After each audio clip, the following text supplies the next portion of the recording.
നോക്കിയേ സ്കോച്ചിന്റെ വില പറയണണ്ട. ഇവനൊക്കെ എന്താണ് ചെയ്യേണ്ടത്? ഇവന്റെ വിചാരം നമ്മളാരും പൈസ കണ്ടിട്ടില്ലെന്നാണ്. ഇവനൊക്കെ ഉണ്ടല്ലോ അട്ടിച്ചവന്റെ അണപ്പല്ല് പുറത്തെടുക്കണം. ലോകത്തുള്ള ഒരു പെണ്ണിനും ഇവനെ പോലത്തെ ഒരു കൊരങ്ങനെ കെട്ടേണ്ട ഗതികേടുണ്ടാവരുത്. എത്ര പൈസ ഉള്ളവനാണെങ്കിലും എന്റെ പെങ്ങളെ കിട്ടാൻ വേണ്ടിയാണെങ്കിൽ ഇവനാണെങ്കിൽ ഞാൻ കൊടുക്കൂല. കൊടുക്കരുത്. കുറച്ചേരം കൂടി അവൻ അവിടെ നിൽക്കണമെങ്കിൽ ഇട്ടിരിക്കുന്ന ഷഡ്ഡിയുടെ വില എത്ര അവൻ ചോദിച്ചാൽ കണ്ണു കാണാൻ പാടില്ലേ? കാത് കേൾക്കാൻ പറ്റണല്ലേ? ഒന്ന് ആലോചിച്ച് നോക്കിയേ. അവൻ ആമിനെ കുട്ടീനെ കുറിച്ച് പറഞ്ഞു കേട്ടോ. അവനെ മനുഷ്യന്റെ എന്തെങ്കിലും ലക്ഷണം ഉണ്ടോ? നോക്ക് നീ. ആരോ എന്നെ കുറിച്ച് നല്ലത് പറയുന്നു. ശരിയല്ലേ? ശരിയാണ്. അതെ. സാധാരണ നമ്മൾ മുമ്പ് പ്രേമിച്ച പെണ്ണ് നമ്മളേലും ഗതികെട്ട ഒരുത്തൻ്റെ കൂടെ പോകുമ്പോ നമ്മൾ ഭയങ്കര ഹാപ്പി ആവില്ലേ? ഇല്ലേ? അതെ. ആ നിന്റെ സ്ഥാനത്ത് ഞാനായിരുന്നെങ്കിൽ ഇവനെ പോലത്തെ ഒരു മണ ഉണാഞ്ചൻ ആ പെണ്ണിനെ ഒരിക്കലും വിട്ടുകൊടുക്കൂല. ഞാൻ കൊടുക്കില്ല. ഒരിക്കലും കൊടുക്കില്ലടാ. എനിക്ക് ഇപ്പോഴും തോന്നുന്നത് ഇവനിൽ നിന്ന് രക്ഷപ്പെടാൻ അവൾ എന്തൊക്കെയോ മാർഗം ആലോചിച്ചിരിക്കുന്ന പോലെ. നിനക്ക് തോന്നിയോ അങ്ങനെ? എനിക്ക് തോന്നി. എനിക്ക് തോന്നി.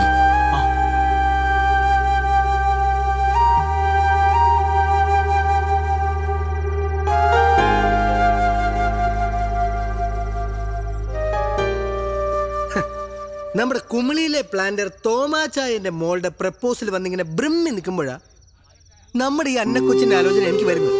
തോമാച്ചായന്റെ ഒരു ബാക്ക്ഗ്രൗണ്ട് അറിയാമേ? ഊട്ടിയിൽ 150 ഏക്കർ തേയില, കൊടകിൽ അതുപോലെ കാപ്പി, വയനാട്ടിൽ ഏലം. അങ്ങനെ എന്നാ എന്നാലും ഉള്ള പറയാലോ അയാൾ ഫ്രോഡാ. എനിക്കയാളെ വിശ്വാസമില്ല. എനിക്ക് അച്ചായനാ വിശ്വാസം. കേട്ടോ എന്നെ കുട്ടി? Now I am very happy.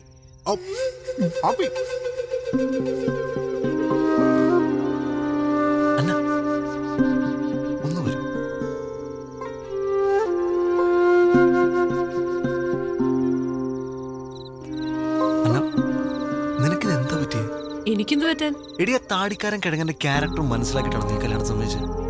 അതോ നിന്നെ എല്ലാം പെടുത്തിയതാണ് അയാളുടെ സ്വത്തും പണവും കണ്ടിട്ട്? ഞാൻ എന്താ പറയുന്നത് നിനക്ക് നന്നായിട്ട് അറിയാം. അതുകൊണ്ട് തന്നെ സീരിയസ് ആയിട്ട് ഞാൻ പറയുന്നത് അയാൾ നിനക്ക് ഒരു അബ്സല്യൂട്ട് മിസ്മാച്ച് ആണ്. It's not your business Jerry. It's not my business. I know that.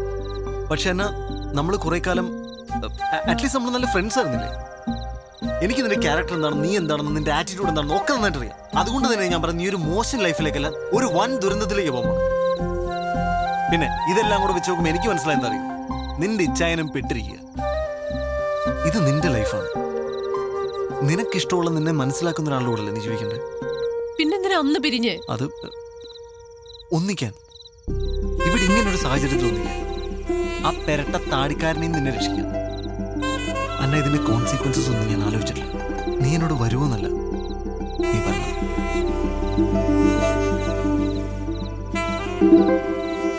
നല്ല ടേസ്റ്റ് ഉണ്ടല്ലോ. ചിക്കൻ പൊരിച്ചിട്ടാ കറി വെച്ച. ഓ ഉറപ്പാ, അല്ലെങ്കിൽ തിന്നില്ലായിരിക്കും. കൊള്ളാട്ടാ. ഇവിടെ ഞാൻ ഒരു മൂന്നാമത് ചോദിച്ചാൽ തരുമോ? നെയ്മീൻ ഫ്രൈ തീർന്നിട്ടാ. ഇനി എന്നോട് ചോദിക്കാൻ പറയാൻ നിൽക്കരുത്. വെജ് കുടിക്കാത്ത. ഓ നീ കഴിക്കണല്ലേ? കഴിക്കടാ. നല്ല ചിക്കൻ ആണ്ടാ. നിനക്ക് ഫ്രൈഡ് റൈസ് ഇഷ്ടമില്ലേ? എടാവള് വരാൻ സമ്മതിച്ചു. ആര്? അന്ന വരാൻ സമ്മതിച്ചു. ഇങ്ങോട്ട് ഓടാ. തമാശയാണോ? അവളെന്റെ കൂടെ വരാൻ സമ്മതിച്ചു. അത് അടിക്കാനുണ്ടോ കൂടെ? നീ ഒരു മേൽ തമാശ കളിക്കരുത്. അവളെന്റെ കൂടെ വരാൻ സമ്മതിച്ചു. നീയൊക്കെ കൂടെ മൂപ്പിച്ചിട്ടാണ് ഞാൻ അവളെ പോയി വിളിച്ചത്. അവളിപ്പോ എന്നോട് വരാന്ന് പറഞ്ഞിരിക്കുക. ഞങ്ങൾ വെറുതെ ലോകതത്വം പറഞ്ഞല്ലേ, നീ സീരിയസ് ആയിട്ടാ? ലോകതത്വം ഇതുമാതിരി പൂക്കൃത്തരം കാണിക്കരുത്. മര്യാദക്ക് എന്റെ കൂടെ വന്നു ഞാൻ പോയി വിളിച്ചോണ്ട് വരാൻ പോകും. ഈ കേരളത്തിൽ ഇൻവെസ്റ്റ് ചെയ്തിട്ട് ഒരു കാര്യമില്ല. ഉള്ള പറയാലോ, എനിക്ക് ഈ മലയാളിയാണെന്ന് പറയാനേ ഇഷ്ടമല്ല.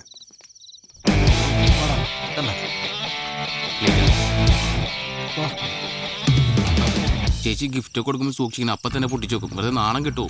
അതെ. നീ ശരിക്കും ആലോചിച്ചിട്ടാണ് ഈ തീരുമാനം എടുത്തത്? അതെ. ആണോ? എന്റെ മനസ്സിന് ശരിയെന്ന് തോന്നുക ഞാനിപ്പോ ചെയ്യുന്നത്. ഭയങ്കര തെറ്റായി പോയി.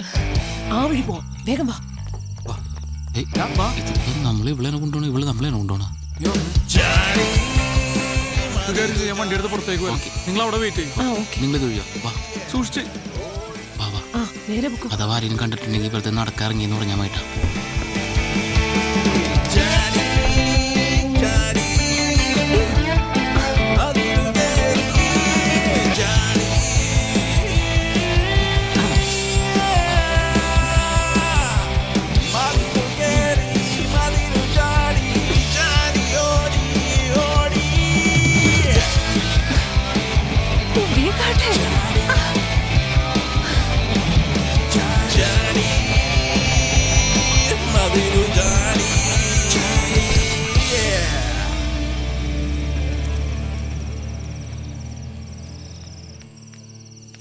അല്ലെ അല്ല നമുക്ക് നാളെ പള്ളിയിൽ കാണണം എല്ലാവരും ഫാമിലി ആയിട്ട് തന്നെ വരണം. Okay okay. അച്ഛൻ വന്നേ.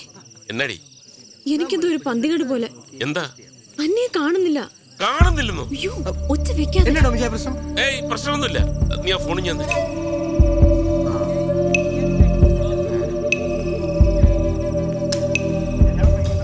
സ്വിച്ച് ഓഫ് ആണല്ലോ. ഒന്നുകൂടി വിളിച്ചു നോക്ക്.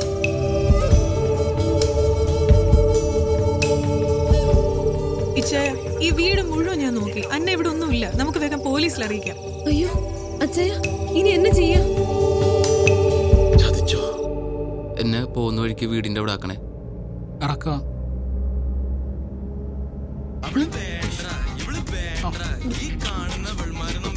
സോറി. പ്രണയ നിമിഷങ്ങളിൽ ഇറ്റ്സ് മീ ബിജു. ഈ കാത്തര നിമിഷങ്ങളിൽ പ്രിയെ നിന്നെ ഞാൻ ഓർത്തു പോവുകയാണ്. രാത്രിയുടെ ഈ സുന്ദരയാമങ്ങളിൽ സംഗീതം എന്നെ മതോന്മത്തനാക്കുന്നു. അയ്യോ ഉന്മാദ നിമിഷങ്ങളിൽ പ്രണയഭരിതമാക്കുവാൻ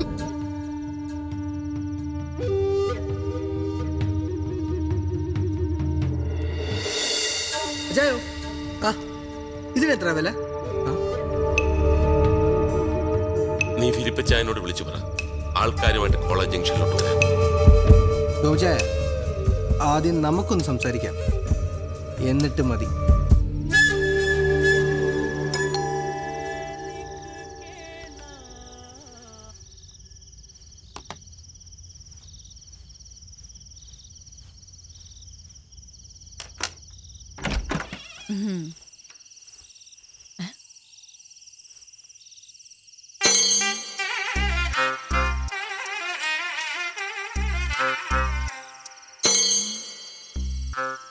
എല്ലാം വളരെ പെട്ടെന്നായിരുന്നു അല്ലേ?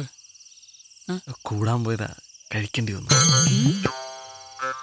ഇത് എന്റെ ഭാര്യ പ്രിയ. എന്താ ഇത് ഇത് അന്ന ജെറിയുടെയാ. എന്താ മാധവ്, എന്താ കാര്യം? എല്ലാം കൈവിട്ടു പോയി. എനിക്കൊന്നും മനസ്സിലാവണില്ല. അത് അതൊക്കെ പറയാം. അത് ഞങ്ങൾ നകത്ത് കയറട്ടെ. പേര് വരൂ വരൂ. ചെരുപ്പൊക്കെ ഒന്ന് പുറത്തിടണേ. ഒന്നും വിചാരിക്കല്ലേ, കുറച്ച് വൃത്തി കൂടുതലാണെന്നേ ഉള്ളൂ. വരൂ.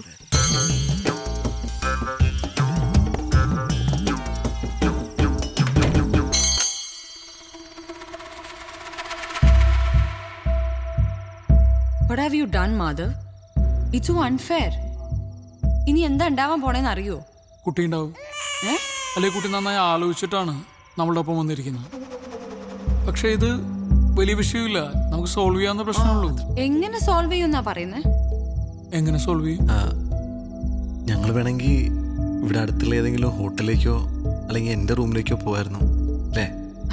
ജെറി, ഇപ്പൊ നിങ്ങൾ ഇങ്ങോട്ട് വന്നോണ്ടല്ല ഞാൻ ഈ പറയുന്നേ. ഞാൻ പ്രാക്ടിക്കലായിട്ട് പറയാ. എന്നെ ടെൻഷൻ ആവണ്ട. നമുക്ക് പോലീസിലൊന്ന് ഇൻഫോം ചെയ്താലോ? പോലീസിനെ അവർ അറിയിച്ചിട്ടുണ്ടോ?